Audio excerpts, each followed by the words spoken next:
I was, you could say, inspired by my brother. We moved to Phoenix. It was one of these classic summers in it was like 1980. It's like there's this new thing, it's called a video store. And you can bring movies to your house and kind of watch them. It's like, no, is that possible? It was about 6 months later, this independent video store opened up. It was called Sounds Easy. So Chuck would hang out there every day and got to know him, and he started managing it within 6 months. And he goes, oh man, one of our managers quit at one of the locations. Do you want to be a manager for one of the video stores? And I was like, yeah, that sounds awesome. We got so good at it as far as marketing and just getting customers. It's like, you guys are awesome. Why don't you just go open up a video store for us? It's like, okay, sure. So we went to Flagstaff and opened up a store for them. And pizza's kind of a slacker, kind of standard food for watching movies. People want beer. So we created I Love Video Pizza. It was a full-size restaurant. We created our own pizza from scratch. And you could get pizza, videos, and beer delivered to your place. And we did that for about 6 years, and it's like, no, this is it was a lot of work, and it wasn't kind of doing the bottom line we wanted to. So it's like, oh, let's just kind of focus. There's this kind of new cultural kind of trend that people really want these kind of larger independent video stores.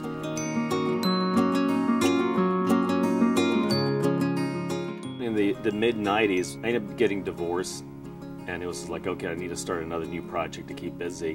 And it was also a period of time where you're kind of looking at the video store. DVD started coming into the market. And that was like the new sort of thing that was coming in. It's like, the video stores are history because no one's going to want to rent movies anymore. Everyone is going to buy them. Being a businessman, let's hedge our, sort of strategy. And there's this new thing, coffee, that's kind of come up in the country. It was a new concept that was been introduced to this country. It's like, oh, let's just start this coffee culture where people can actually hang out in this environment and just chat and talk and drink coffee and tea and just kind of chill. It's like, oh, that sounds pretty interesting. Let's just kind of venture that. So that began Spider House. It started off as a small coffee house for years, and we started kind of growing the courtyard year by year. But it's about 3 years ago we acquired the building next door, and what ended up happening was that friends and employees was, hey, can I do an art show there? Can I do a play there? Can I do this and that? For I guess about a year or two, it was called the United States Art Authority. We had Warren that helped us out, that does like art outside, and as we're having all these different events, we just sort of kept on modifying it, kind of growing it, and doing these different kind of changes. And it's been a lot of hard work, and it's been a lot of fun though.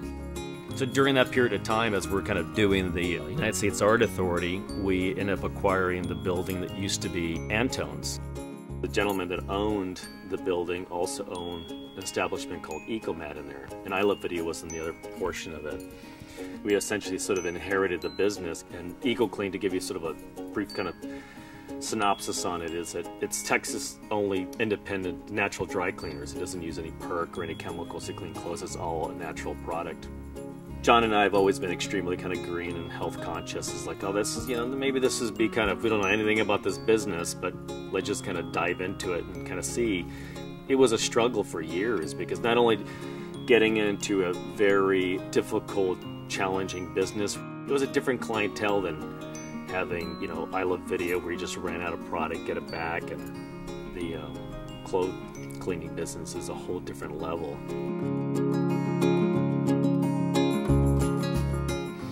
People, it's like, oh, you're successful. It's like, it's weird as you get older, you don't kind of perceive yourself that way.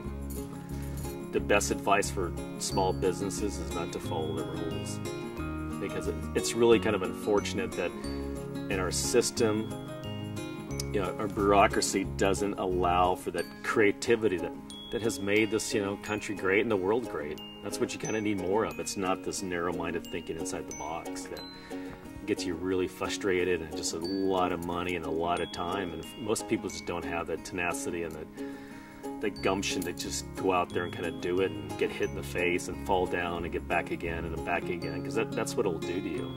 And it's pretty crushing if you want to follow the parameters, the rules. I feel like an entrepreneur is somebody who shouldn't be following the rules, and just has a lot of tenacity of just kind of doing what they want to do, following their heart. I think is a huge one, is doing what you love to do. I think that if you can create from a passion in food or passion in anything you do, then people will feed off of it, and it's like, that is, I love it and I want to be more part of it. So I think that there's one thing that anybody should think about is when they start a business, is that if they have that love and passion for what they're getting into.